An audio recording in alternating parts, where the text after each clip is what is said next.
Well, so hold on, let me clear that message. Coach Karen Mays is actually celebrating your first anniversary as a member of our chapter. So, congratulations. You've been coaching for 7.5 years, and it says you're having more fun than ever, which that's a really good thing. I'll give a personal plug, which is that one of the modalities that she coaches on is the one where I lost 60 pounds. So that's a win. So mindset plus tactics are her favorite topics to unite.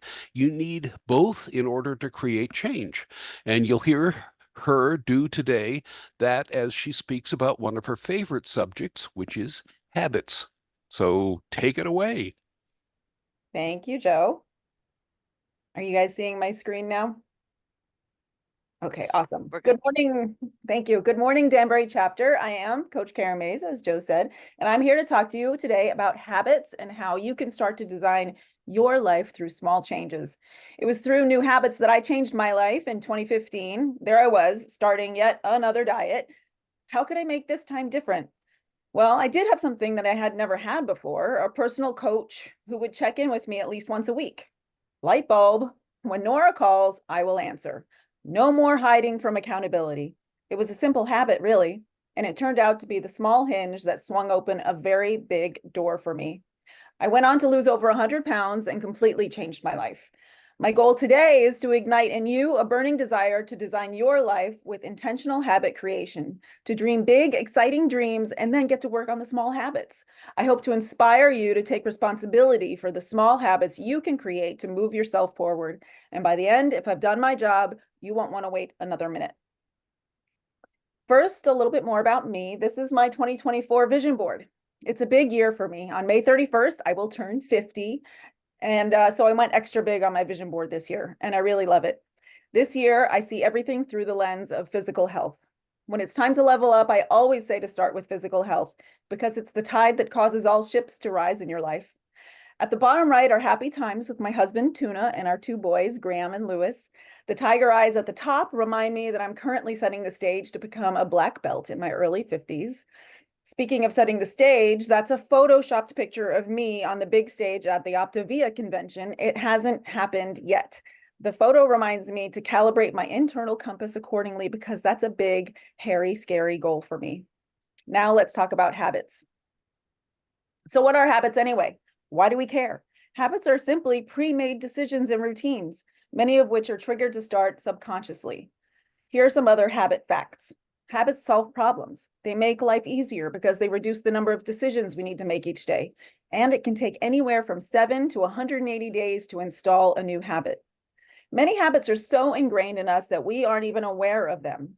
Take your starting the car routine. You get in the car, close the door, and then what? You toss your bag, plug in your phone. I bet you have a routine, and if it gets interrupted, you feel off. I know I do.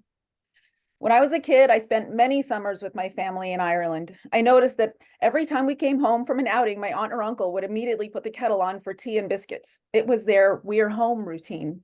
It stood out to me because it was unfamiliar, but to them, it was automatic. It was their lifestyle. To experience how the brain conserves energy through automation, try this experiment. Switch the hand you brush your teeth with for a week. Notice how your brain lights up and how you need to think about the details of something you normally sleepwalk through. Now look at this woman. She's arrived at this beautiful overlook by taking a journey of many steps. Which step was most important? You might say the first step. The toughest part is getting started. There's no journey at all without that one, so clearly that's the most important one. Others might argue that the final step is the most important. Without it, she would have fallen short of this glorious finish line. And still others might say, no, the most important step was the one about halfway through when she almost gave up. With the next step, she chose to keep going. Surely that must be the most important one. The truth, as I see it, is that every single step was vital, the first, last, and all of them in between. And here we can clearly see the importance of small steps.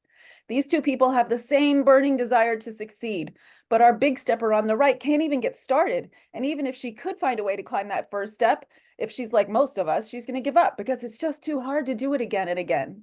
Small Stepper's system over here allows her to create progress easily and consistently. And look at her go. But Karen, you say, the small steps are so small and boring. It just doesn't feel like I'm doing much. We'll delete that thought, shall we? Because it's stopping you from becoming the person you know you can be. Big wins are not sudden windfalls. They are the natural consequence of smaller wins and small actions piling up. That feeling of not doing much is why it's so important to dream big. The big, crazy dream, like the one where I'm speaking on stage to thousands of people, that's what you get excited about. And it becomes reality through small, intentional habits and accomplishing lots of milestones along the way. The hardest part is deciding to stick with it and that seemingly insignificant step each day. So that's why you need to have a visceral connection to that big dream of yours. Who here has created the perfect plan only to have life happen and the wheels fall off on the very first day? I know I have. The problem is that our system was designed for optimal conditions, but what we actually needed was a system that takes our bad days into account. No more white knuckling through it. Think about what you can commit to on your worst day and let that be your baseline. In Atomic Habits, James Clear says it perfectly. We don't rise to the level of our goals, we fall to the level of our systems.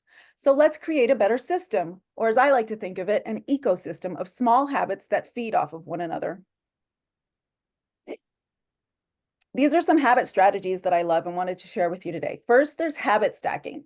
This is where you pair a new habit that you want to create with one you already have. Maybe you want to drink more water and you already have the habit of drinking coffee every morning.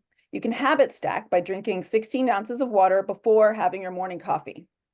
You want to improve your balance? Stand on one leg while brushing your teeth. Don't forget to alternate.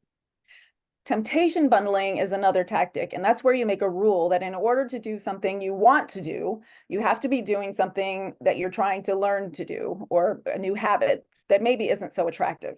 This might look like only watching your favorite show while doing the dishes. Commitment devices are really powerful, and I've used these a lot. In Atomic Habits, James Clear tells the story of the writer Victor Hugo overcoming procrastination. Hugo's publisher was tired of him missing deadline after deadline and gave him one last chance. He was motivated to ensure success here. So what did he do? He had his assistant hide all his clothes. All he had to wear was a large shawl and he couldn't go outside. So he sat in his study and wrote furiously, and he beat his deadline by 2 weeks. That's pretty extreme. You or I might sign up to run a 5K if we want to become runners, or Toastmasters if we want to become public speakers. I became a coach to help force myself to commit to my new lifestyle. And then there's community. I'm preaching to the choir on this one, Danbury chapter and guests, but it needs to be said. Community is vital. We become like the people we spend time with. Who in your world feels like a ray of sunshine, full of hope and possibility? Spend more time with them. Who are the energy vampires in your world? We all have them. Spend less time with them. This can be in person, virtually, through books, podcasts, and social media too. It all counts. My friends, we are in the restaurant of life. It's time to place your order. There is no menu. You get to ask for whatever you want to be, do, and have.